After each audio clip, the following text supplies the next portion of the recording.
شروع سے لے کر آج تک دین اسلام کا نعرہ لگانے والی اکثریت غریب لوگوں کی رہی ہے. نہ صاحب اقتدار اس کا نعرہ لگاتے رہے، نہ دولت کے انبار والے اس کا نعرہ لگاتے رہے. اسلام کی چوکیداری ہمیشہ غریبوں کے حصے میں آئی ہے. اس وقت کے بڑے بڑے سرداروں نے اپنے اپنے چیلوں چمچوں کے سامنے یہ سوال پیدا کیا کہ محمد آ کے کہتے ہیں مریں گے، مرنے کے بعد اللہ پوچھے گا زندگی کیسے گزاری ہے.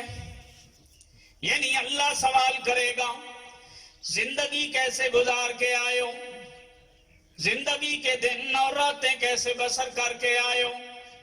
انہوں نے کہا دیکھو نا یہ کیسے ہو سکتا ہے، بندہ مر جائے اب وہ آنکھ دیکھ نہیں رہی، بندہ مر جائے کان سن نہیں رہے، بندہ مر جائے ہاتھ پاؤں حرکت نہیں کر رہے. کون ہے جو قیامت والے دن ان نہ دیکھنے والی آنکھوں سے دکھائے گا، نہ سننے والے کانوں کو سنوائے گا، نہ چلنے والے قدموں کو چلائے گا؟ کون ہے جو ان کے اندر جان بھرے گا؟ کون ہے جو ان کے اندر طاقت بھرے گا؟ ان کفار نے اپنے اپنے علاقے میں بیٹھ کے، اپنے اپنے گروہ کے اندر بیٹھ کے اس بات پہ مشورہ کیا. عاص بن وائل کے بارے میں آتا ہے، ابو جہل کے بارے میں آتا ہے، امیہ بن خلف کے بارے میں آتا ہے. یہ دونوں بندے ہیں یا ان میں سے ایک سردار مکے کا دولت کا انبار رکھنے والا جسے دنیا اپنا بہت بڑا سمجھتی تھی، اس نے کیا کیا؟ ایک پرانی کھوپڑی لی کسی بندے کی. اب تین سردار ہیں، روایت تینوں کے بارے میں ہے تفسیر میں.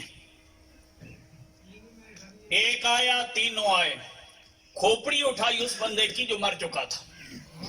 لازمی بات ہے جو مر گیا اس کی صرف کھوپڑی اس کے ہاتھ میں تھی، تو اس کی باقی ہڈیاں بھی تو کہیں نہ کہیں ہوں گی نا. وہ سے نہیں ملی، صرف کھوپڑی اٹھائی، اٹھا کے حضور کی بارگاہ میں آیا اعتراض کرنے کے لیے. اور جس وقت دنیا لاجواب ہو رہی ہے انہیں تھوڑا سا اشارہ مل جائے اعتراض کرنے کا، بڑے دھڑلے سے آ کے اعتراض کرتے ہیں. جناب ہم یہ اعتراض لے کے آ گئے، کون دے گا جواب؟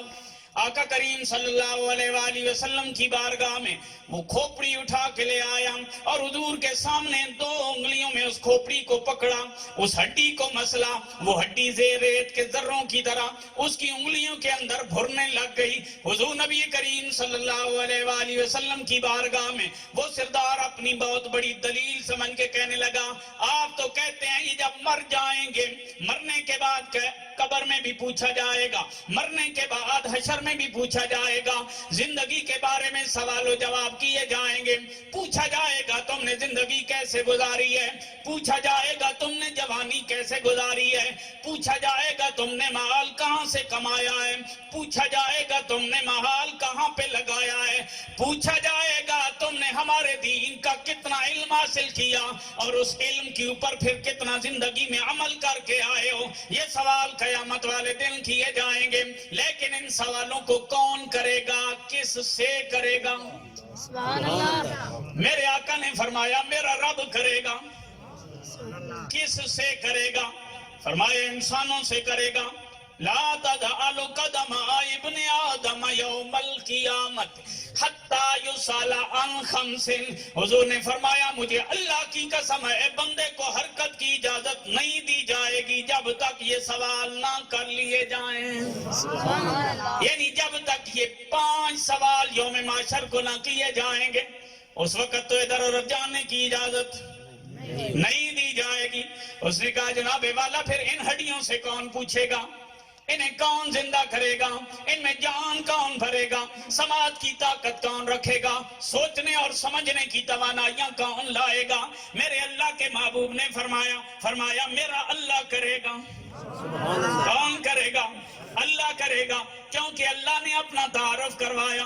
اللہ نے فرمایا اللہ الذی خلقکم ثم رزقکم ثم یمیتکم ثم یحییکم. او اللہ کے بارے میں سوال کرنے والوں اپنا ذہن کلیئر کر لو. اللہ کون ہے؟ فرمایا اللہ وہ ہے جس نے تمہیں پیدا کیا ہے. یعنی ہر بندے کی سمجھ میں آنے والا جواب اللہ الذی خلقکم، اور لوگو اللہ کون ہے؟ اللہ نے فرمایا اللہ وہ ہے جس نے تمہیں پیدا کیا ہے، ثم رزقکم، اللہ وہ ہے جو تمہیں رزق دیتا ہے، ثم یمیتکم، اللہ وہ ہے جو تمہیں مارے گا، ثم یحییکم، اللہ وہ ہے جو تمہیں دوبارہ زندہ کرے گا۔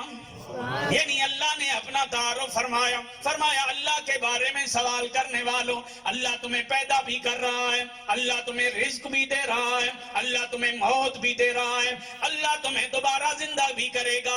ان لوگوں کے ذہنوں کے اندر یہی سوال تھے۔ میرے آقا کریم صلی اللہ علیہ وآلہ وسلم کی بارگاہ میں جب آ کے سوال کیا گیا، حضور نے فرمایا انتظار کرو، جو اللہ زندہ کرے گا اسی کی طرف سے جواب آئے گا۔ ادھر اس بندے نے سوال کیا، ادھر جبرائیل امین یہ آیات لے کے آئے جو میں نے آپ کے سامنے تلاوت کی ہے۔ اللہ کریم نے فرمایا اولم یر الانسان انا خلقناہ من نطفۃ فاذا هو خصیم مبین۔ اب تین سردار ہیں، روایت تینوں کے بارے میں ہے تفسیر میں۔ ایک آیا، تینوں آئے، کھوپڑی اٹھائی اس بندے کی جو مر چکا تھا۔ لازمی بات ہے جو مر گیا اس کی صرف کھوپڑی اس کے ہاتھ میں تھی، تو اس کی باقی ہڈیاں بھی تو کہیں نہ کہیں ہوں گی نا، وہ سے نہیں ملی، صرف کھوپڑی اٹھائی، اٹھا کے حضور کی بارگاہ میں آیا اعتراض کرنے کے لیے۔ اور جس وقت دنیا لاجواب ہو رہی ہے، انہیں تھوڑا سا اشارہ مل جائے اعتراض کرنے کا، بڑے دھڑلے سے آ کے اعتراض کرتے ہیں۔ جناب ہم یہ اعتراض لے کے آ گئے، کون دے گا جواب؟ آقا کریم صلی اللہ علیہ وآلہ وسلم کی بارگاہ میں وہ کھوپڑی اٹھا کے لے آیا اور حضور کے سامنے دو انگلیوں میں اس کھوپڑی کو پکڑا، اس ہڈی کو مسلا، وہ ہڈی ریت کے ذروں کی طرح اس کی انگلیوں کے اندر بھرنے لگ گئی۔ حضور نبی کریم صلی اللہ علیہ وآلہ وسلم کی بارگاہ میں وہ سردار اپنی بہت بڑی دلیل سمجھ کے کہنے لگا، آپ تو کہتے ہیں یہ جب مر جائیں گے، مرنے کے بعد قبر میں بھی پوچھا جائے گا، مرنے کے بعد حشر میں بھی پوچھا جائے گا، زندگی کے بارے میں سوال و جواب کیے جائیں گے، پوچھا جائے گا تم نے زندگی کیسے گزاری ہے، پوچھا جائے گا تم نے جوانی کیسے گزاری ہے، پوچھا جائے گا تم نے مال کہاں سے کمایا ہے، پوچھا جائے گا تم نے مال کہاں پہ لگایا ہے، پوچھا جائے گا تم نے ہمارے دین کا کتنا علم حاصل کیا اور اس علم کے اوپر پھر کتنا زندگی میں عمل کر کے آئے ہو۔ یہ سوال قیامت والے دن کیے جائیں گے، لیکن ان سوالوں کو کون کرے گا، کس سے کرے گا؟ سبحان اللہ۔ میرے آقا نے فرمایا میرا رب کرے گا۔ کس سے کرے گا؟ فرمایا انسانوں سے کرے گا۔ لا تجعل قدم ابن آدم یوم القیامت حتی یسأل عن خمس۔ حضور نے فرمایا مجھے اللہ کی قسم ہے بندے کو حرکت کی اجازت نہیں دی جائے گی جب تک یہ سوال نہ کر لیے جائیں۔ سبحان اللہ۔ یعنی جب تک یہ 5 سوال یوم محشر کو نہ کیے جائیں گے، اس وقت تو ادھر ادھر جانے کی اجازت نہیں دی جائے گی۔ اس نے کہا جناب والا پھر ان ہڈیوں سے کون پوچھے گا، انہیں کون زندہ کرے گا، ان میں جان کون بھرے گا، سماعت کی طاقت کون رکھے گا، سوچنے اور سمجھنے کی توانائیاں کون لائے گا؟ میرے اللہ کے محبوب نے فرمایا میرا اللہ کرے گا۔ کون کرے گا؟ اللہ کرے گا، کیونکہ اللہ نے اپنا تعارف کروایا۔ اللہ نے فرمایا اللہ الذی خلقکم ثم رزقکم ثم یمیتکم ثم یحییکم۔ او اللہ کے بارے میں سوال کرنے والوں اپنا ذہن کلیئر کر لو، اللہ کون ہے؟ فرمایا اللہ وہ ہے جس نے تمہیں پیدا کیا ہے۔ یعنی ہر بندے کی سمجھ میں آنے والا جواب اللہ الذی خلقکم۔ اور لوگو اللہ کون ہے؟ اللہ نے فرمایا اللہ وہ ہے جس نے تمہیں پیدا کیا ہے۔ ثم رزقکم، اللہ وہ ہے جو تمہیں رزق دیتا ہے۔ ثم یمیتکم، اللہ وہ ہے جو تمہیں مارے گا۔ ثم یحییکم، اللہ وہ ہے جو تمہیں دوبارہ زندہ کرے گا۔ یعنی اللہ نے اپنا تعارف فرمایا اللہ کے بارے میں سوال کرنے والوں اللہ تمہیں پیدا بھی کر رہا ہے، اللہ تمہیں رزق بھی دے رہا ہے، اللہ تمہیں موت بھی دے رہا ہے، اللہ تمہیں دوبارہ زندہ بھی کرے گا۔ ان لوگوں کے ذہنوں کے اندر یہی سوال تھے۔ میرے آقا کریم صلی اللہ علیہ وآلہ وسلم کی بارگاہ میں جب آ کے سوال کیا گیا، حضور نے فرمایا انتظار کرو، جو اللہ زندہ کرے گا اسی کی طرف سے جواب آئے گا۔ ادھر اس بندے نے سوال کیا، ادھر جبرائیل امین یہ آیات لے کے آئے جو میں نے آپ کے سامنے تلاوت کی ہے۔ اللہ کریم نے فرمایا اولم یر الانسان انا خلقناہ من نطفۃ فاذا هو خصیم مبین، انا خلقناہ من نطفہ، سوچا نہیں اسے ہم نے ایک پانی کے قطرے سے بنایا ہے۔ سبحان اللہ۔ دیکھ تو صحیح نہ تیرا مٹیریل کیا ہے۔ آج دولت آ گئی، بندہ کپڑوں سے باہر۔ آج جسم کے اندر توانائی آئی، بندہ کپڑوں سے باہر۔ آج ذرا برادری بڑی ہو گئی، بندہ آپے سے باہر۔ یعنی بندہ سوچتا ہی نہیں ہے کہ مجھے کس نے یہ چیزیں عطا کی ہیں۔ کبھی عالم تنہائی میں جا تو صحیح، تو دل میں تو آتا ہے مگر نظروں میں نہیں آتا، سبحان اللہ۔ تو دل میں تو آتا ہے مگر نظروں میں نہیں آتا، بس سمجھ گیا تیری پہچان یہی ہے۔ سبحان اللہ۔ اللہ کریم نے فرمایا دیکھا نہیں اس بندے کو جو آ کے اعتراض کرنے بیٹھ گیا۔ فرمایا نا خلقنا من نطفہ، ہم نے اس کو پانی کے قطرے سے بنایا، فَإِذَا هُوَ خَصِيمٌ مُّبِينٌ، سبحان اللہ۔ بنایا ہم نے، بنایا پانی کے قطرے سے، اور حالت یہ ہے کہ ہم ہی پہ آ کے جرا کر رہا ہے، ہمارے اوپر ہی آ کے اعتراض کر رہا ہے، ہمارے اوپر ہی آ کے بات کر رہا ہے۔ وَضَرَبَ لَنَا مَثَلًا وَنَسِيَ خَلْقًا، فرمایا ہمیں آ کے مثالیں دیتا ہے کہ دیکھو نا۔ وَضَرَبَ لَنَا مَثَلًا، اللہ نے فرمایا ہمیں مثالیں دیتا ہے، وَنَسِيَ خَلْقًا، اور اپنی تخلیق کو بھول گیا۔ اور آگے سے کہتا ہے قَالَ مَن يُحْيِي الْعِظَامَ وَهِيَ رَمِيمٌ، آگے سے کہتا ہے جناب ان ہڈیوں کو زندہ کون کرے گا؟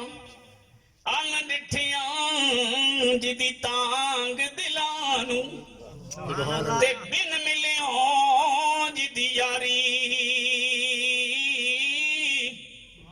بن زلفوں جدہ قیدی دو جاگے، بن صورت خلق پجاری، بن ہجروں جدی یاد ستاوے، تے بن نینا مست خماری، آزم اس دی حمد کی آنکھاں، میری حمد دے کس کاری۔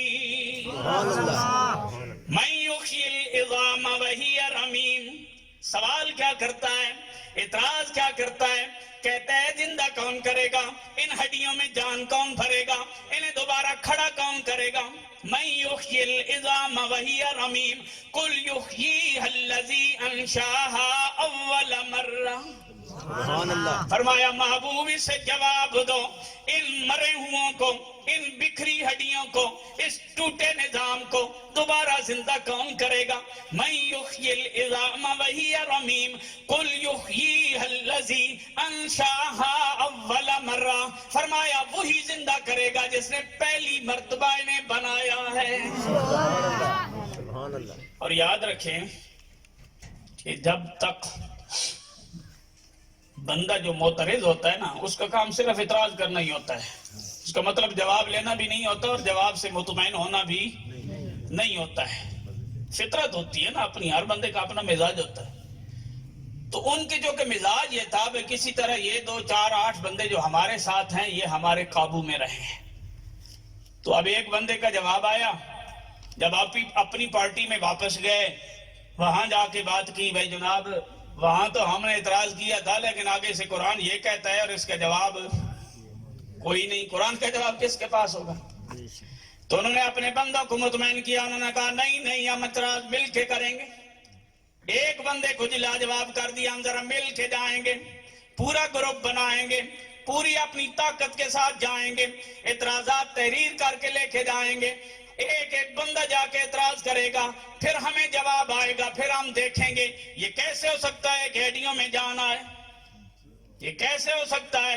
مطلب یہ ہے کہ مقدر میں ایمان نہیں, اور اپنے لوگوں کو مطمئن کرنے کے لیے جھوٹی دیواریں کھڑی کی جا رہی ہیں, جھوٹ کا سہارا لیا جا رہا ہے. انہوں نے کیا کیا جناب والا, ہم دوبارہ جائیں گے اور پھر ہم پورا گروپ جائے گا, جا کے اعتراض کرے گا, ہم سوال کریں گے, پھر دوبارہ اکٹھے ہوئے 15-20 بندے مل کے, طاقت بڑھ جاتی ہے.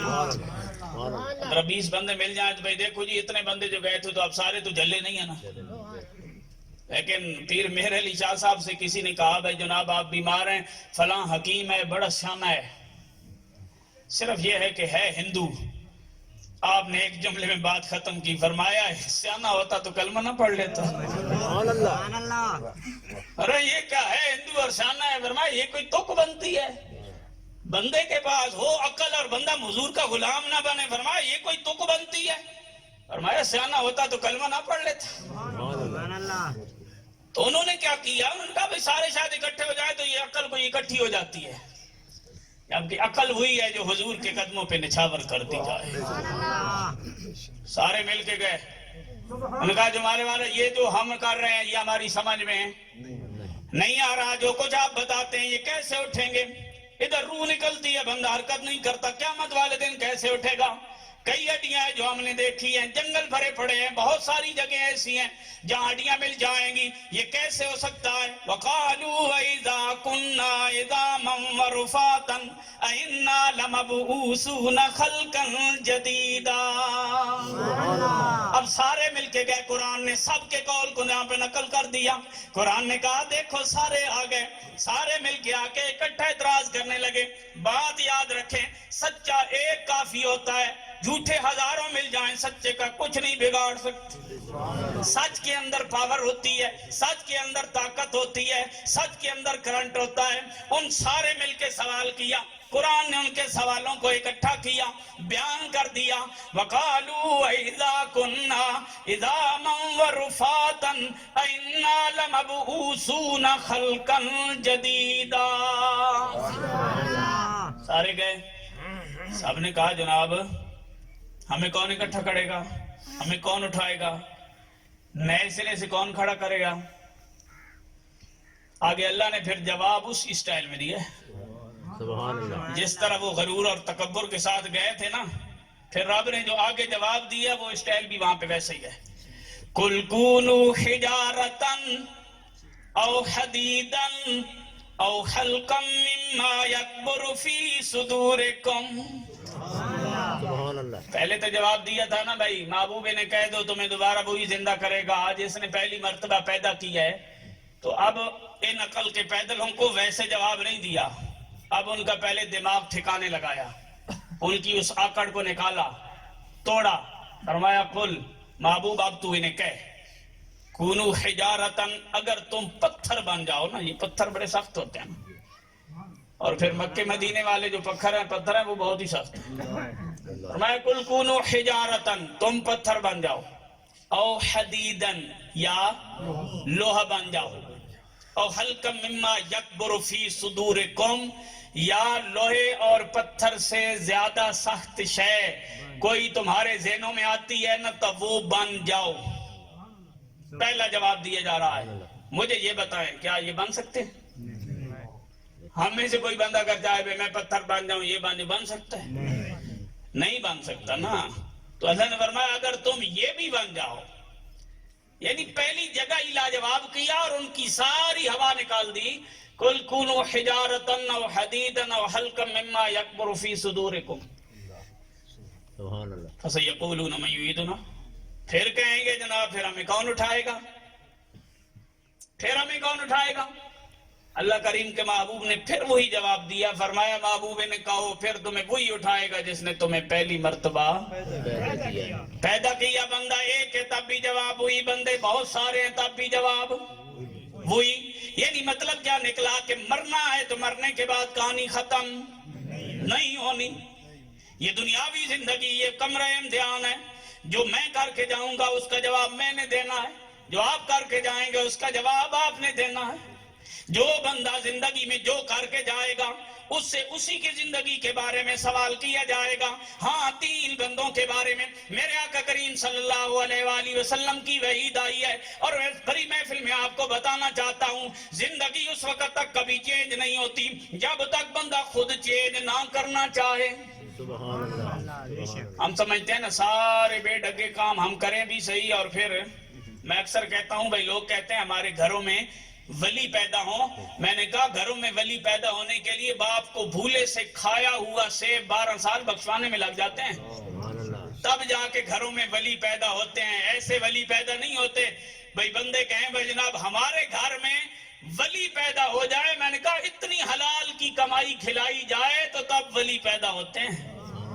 ہم کہیں دنیا کے سارے کام الٹے کریں اور پھر نتیجہ وہ نکلے کہ گھروں میں ولی آئیں، اس کے لیے ہمیں بنیادیں رکھنا پڑیں گی، اپنے آپ پہ محنت کرنا پڑے گی، اپنی زندگی سنوارنا پڑے گی، اپنے صبح و شام کو ٹھیک کرنا پڑے گا، اپنے طور طریقے کو بدلنا پڑے گا۔ میرے آقا کریم صلی اللہ علیہ وآلہ وسلم نے فرمایا 3 بندے قیامت والے دن وہ ہیں جن کی طرف 3 نفر لا ينظر الیہم ولا یکلمہم اللہ یوم القیامت ولہم عذاب علیم۔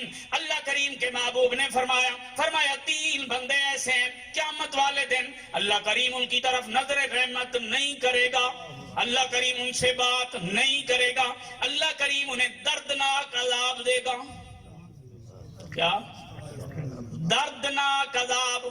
سوچے نا، ہمارے اندر یہ آتے ہیں تو نہیں، اگر ہیں تو پھر حضور نے فرما دیا بات ختم ہو گئی۔ فرمایا شیخ زانن، بڑھاپے کے عالم میں زنا کرنے والا بندہ بوڑھا ہو گیا، عادت ابھی نہیں گئی، جوانی گزر گئی لیکن ابھی تک عادت نہیں گئی۔ فرمایا بڑھاپے کے عالم میں زنا کرنے والا بندہ، یہ وہ بندہ ہے کہ قیامت والے دن اللہ نظر رحمت نہیں کرے گا۔ الکذب الملک، بادشاہی اور اقتدار کے ہوتے ہوئے جھوٹ بولنا۔ یعنی کوئی غریب بندہ ہو نا، پھنس جائے کہیں تو جان بچانے کے لیے وہ تو جھوٹ بول جاتا ہے بعض اوقات، اس کے لیے اتنی وعید نہیں، حالانکہ جھوٹوں کے لیے وعید سخت ہے، سخت ہے۔ قرآن کہتا ہے جھوٹوں کے اوپر لعنت ہے، اور حضور صلی اللہ علیہ وسلم نے فرمایا جھوٹ کے ساتھ بیچا گیا سودا بک جاتا ہے لیکن برکت وہاں سے اٹھ جاتی ہے۔ ہم بعض اوقات نا سودا بیچتے ہوئے بڑی دھڑلے کی قسم اٹھا جاتے ہیں، اور وہ بھی جھوٹی قسم اٹھا جاتے ہیں۔ حضور نے فرمایا سودا بک جائے گا لیکن برکت ہمیشہ کے لیے اٹھ جائے گی۔ اور جھوٹ بولنے والا جو بندہ ہے، اس کے بارے میں حضور نے فرمایا، بخاری کی حدیث ہے، میرے کریم نے فرمایا مومن کبھی جھوٹا ہو ہی نہیں سکتا۔ اس کا مطلب ہے اگر ہم جھوٹ کا سہارا لیتے ہیں تو ہمیں ایمان کی خبر کرنی چاہیے کہ ہمارا ایمان پھر کس کیٹیگری میں رہ گیا، ہمارے پاس کیا بچا ہے۔ تو جھوٹ کے بارے میں بڑی وعیدیں ہیں، لیکن یہاں جو وعید ہے فرمایا الکذب الملک، بادشاہ جو جھوٹ بولتا ہو، اقتدار کی کرسی پہ بیٹھ کے جو بندہ جھوٹ بولے، فرمایا قیامت والے دن اللہ اس کی طرف نظر رحمت نہیں فرمائے گا۔ اور تیسرا بندہ فرمایا عائل مستکبر، سبحان اللہ۔ محتاجی کی حالت میں تکبر کرنے والا۔ اللہ نے کچھ دیا ہو تو بعض اوقات لوگ تکبر کر جاتے ہیں، اور وہ بھی رب کو پسند نہیں ہے۔ حضور نے فرمایا، اللہ فرماتا ہے الکبر ردائی، تکبر میری چادر ہے، جو اوڑھنے کی کوشش کرے گا اسے ہم ننگا کر دیں گے۔ لیکن فرمایا ہو عائل مستکبر، کہ غریب آدمی، محتاج آدمی اور تکبر کرتا پھرتا ہے۔ کس بات پہ؟ ناز والی کوئی شے بھی ہو بندے کے پاس، پھر بندہ ناز کر جائے تو پھر تو سمجھ آتی ہے۔ فرمایا عائل مستکبر۔ یہ 3 بندے وہ ہیں کہ جن کی طرف اللہ قیامت والے دن نظر رحمت نہیں فرمائے گا۔ ٹائم کلوز ہے، صرف ایک بات اصلاح کے لیے آخری میں عرض کرنے لگا ہوں، اگر ہمارے پلے پڑ گئی اور ہم نے اپنی زندگیاں سنوار لی، یقین جانے ہر بندے کی زندگی میں انقلاب آ جائے گا۔ سبحان اللہ، سبحان اللہ۔ یہ میری بات نہیں ہے، یہ اس بندے کی بات ہے جس نے بادشاہی چھوڑ کے فقیری اختیار کی ہے۔ حضرت ابراہیم بن ادھم کی، ان کے پاس بندہ آیا، شاگرد استادوں کے پاس جاتے ہیں، مرید پیروں کے پاس جاتے ہیں. ابراہیم بن ادم بہت بڑے ولی ہو گزرے ہیں. ان کے پاس ایک بندہ آیا، اس نے کہا حضور مجھے کوئی ایسی نصیحت کریں کہ جس پر عمل کر جاؤں تو میری دنیا بھی سنور جائے آخرت بھی. حضرت ابراہیم بن ادم نے فرمایا میں گارنٹی دیتا ہوں اگر تم عمل کر گئے تم یہاں بھی کامیاب وہاں بھی کامیاب. کون سی بات ہے؟ آپ نے فرمایا 4 باتیں. 4 باتیں اور چاروں پہ لگاتار عمل کرنا ہے. یہ نہیں کہ ایک پہ کیا دوسری چھوڑ دی، دوسری پہ کیا پہلی چھوڑ دی. فرمایا 4 باتیں، 4 باتوں پہ عمل کر جاؤ، زندگی میں کبھی مار نہیں کھاؤ گے. اللہ کریم قیامت والے دن بھی فضل ہی فرمائے گا. اس نے کہا جی کون سی؟ حضرت ابراہیم بن ادم نے فرمایا پہلی بات ہمیشہ رزق حلال کھاؤ. سبحان اللہ سبحان اللہ. ایک لقمہ بھی نہ خود کھاؤ نہ اولاد کو کھلاؤ. حرام کا لقمہ ایک بھی نہ خود کھاؤ نہ اولاد کو کھلاؤ. ہمیشہ رزق حلال کھاؤ. جو تمہارے نصیب میں لکھا ہوگا وہ اللہ کریم پہنچائے گا، تمہارے مقدر کا وہاں تک جائے گا. اس لیے حضور ضیاء الامت فرمایا کرتے تھے، آپ فرماتے تھے 14ویں کی رات چاند چمک رہا ہو کتنی روشنی ہوتی ہے. گرمیوں کے اندر سورج دوپہر کے وقت ہو کتنی گرمی ہوتی ہے. فرماتے تھے میرے بیٹو چاند کی چاندنی کے اندر بھی تمہاری نظریں نہ پھر جائیں اور دوپہر کی گرمی کے اندر بھی تمہاری نظریں نہ پھر جائیں. مطلب ہے لوگوں کو واعظ کرتے ہوئے تمہاری نگاہ دولت پہ نہیں جانی چاہیے، بس اپنے مشن پہ رہنی چاہیے. یعنی حضور ضیاء الامت یہ مثال دیا کرتے تھے کہ ہمیشہ زندگی کا نظام یہ رکھو، ہمیشہ اپنا نظام کیا رکھو. فرمایا قل ان صلاتی ونسکی ومحیای ومماتی، تم یہ سمجھو میری ہر چیز میری اللہ کے لیے ہے. اس لیے حضرت ابراہیم بن ادم نے فرمایا پہلی بات یہ ہے اگر دنیا کی زندگی میں آخرت کی زندگی میں کامیاب ہونا چاہتے ہو، فرمایا پہلا نسخہ یہ ہمیشہ حلال کھاؤ. رزق حلال کھاؤ گے اللہ کریم تمہاری زندگی میں برکت ڈالے گا، اللہ کریم تمہاری نسلوں میں برکت ڈالے گا، اللہ کریم آنے والی نسلوں کے اندر دین کی برکات کو جاری کر دے گا. یہ کام بڑا اوکھا ہوتا ہے. بعض اوقات نہ کھنکتے نوٹ جب بندوں کے سامنے آتے ہیں تو اس وقت ایمان یوں تھرتھلی مچ جاتی ہے. یہ بڑا مشکل ہوتا ہے. انہوں نے کہا رزق حلال. اور بعض اوقات ہم کیا کرتے ہیں بننا بناتے آدھی زمین دوسرے کی ہڑپ کر جاتے ہیں. مختلف قسم کی چالیں چلی جا رہی ہوتی ہیں. پہلا. دوسری بات آپ نے فرمایا ہمیشہ سچ بولو. الصدق ینجی والکذب یہلک. حضور نے فرمایا سچ بندے کو نجات دیتا ہے، جھوٹ بندے کو ہلاک کر دیتا ہے. فرمایا دوسری بات ہمیشہ سچ بولو. سچ بولنے والے کو اللہ کبھی ذلیل نہیں ہونے دیتا. آپ تجربہ کر لیں پوری زندگی کے لیے، پورا تجربہ کر لیں. 1000 جھوٹے جمع ہو جائیں، آپ اپنے سچ کے اوپر اکیلے کھڑے ہو جائیں، اللہ کریم آپ کو فتح عطا فرمائے گا. اللہ سچ بولنے والوں کو کبھی ذلیل اور رسوا نہیں ہونے دیتا. فرمایا ہمیشہ سچ بولنا ہے، دنیا میں بھی کامیاب آخرت میں بھی کامیاب. تیسری بات جو حضرت ابراہیم بن ادم نے نصیحت کی، یہ میرے اور آپ کے لیے ہے کہ ہم اپنی زندگی کا مشن بنائیں ہمیشہ رزق حلال، ہمیشہ سچ بولیں. تیسری بات آپ نے فرمایا جس عمر میں بھی پہنچ جاؤ، جتنے بھی تم ذکر و اذکار کرنے والے، تلاوتیں کرنے والے، عبادتیں کرنے والے، سخاوتیں کرنے والے، جس سٹیج پر بھی پہنچ جاؤ ہمیشہ استغفار کرنا. بعض بندوں کو نا وہ پیر نصیر الدین نصیر صاحب فرمایا کرتے تھے عاجزی کا تکبر چڑھ جاتا ہے. بعض بندوں کو یہ ہوتا ہے وہ کہتے ہیں ہم بڑے نیک ہیں ہمیں استغفار کرنے کی کیا ضرورت ہے. یعنی عاجزی کا تکبر. بھائی ہم بڑے نیک ہیں ہمیں استغفار کی کیا ضرورت ہے. تو وہ فرماتے تھے جب نبی کا امام جو ہے وہ روزانہ 100 مرتبہ استغفار کرتا ہے، حضور نے فرمایا میں روزانہ 100 مرتبہ اللہ کی بارگاہ میں استغفار کرتا ہوں. تو یہ استغفار ہماری زندگی کی پکی تسبیح ہونی چاہیے کہ نادانستہ دانستہ بھولے سے کئی جگہوں پہ ہم سے غلطیاں ہوتی ہیں اور اللہ کریم معاف فرما دیتا ہے. چوتھی بات گارنٹی ہے، مہر ہے. حضرت ابراہیم بن ادم نے فرمایا ترتیب یہی رکھنی ہے، رزق حلال کھائے بغیر سچ نہیں چل سکتا، اثر ہی نہیں ہوگا، اور صرف سچ بولیں گے باقی کام چھوڑ دیں گے پھر بھی اتنا کام نہیں ہوگا۔ اگر مکمل کامیابی چاہتے ہیں فرمایا پہلا سٹیج یہ ہے رزق حلال، دوسرا کیا ہے سچ بولنا، تیسرا کیا ہے ہمیشہ استغفار کرنا، اور اس کا بہترین فارمولہ یہ ہے کہ جس کے خلاف آپ کے دل میں نفرت ہے نا آپ اپنی طرف سے ختم کر دیں۔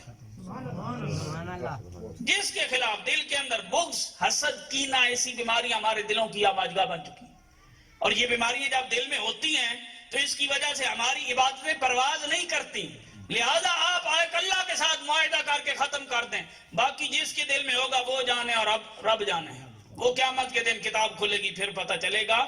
دنیا کے اندر یہ رہتے ہیں کہ کسی کے بارے میں دل کے اندر اگر حسد، کینہ، بغض آ گیا تو آپ اسے ختم کر دیں، کسی سے غلطی ہو گئی ہے آپ اپنی جگہ پہ بیٹھے بیٹھے اسے معاف کر دیں۔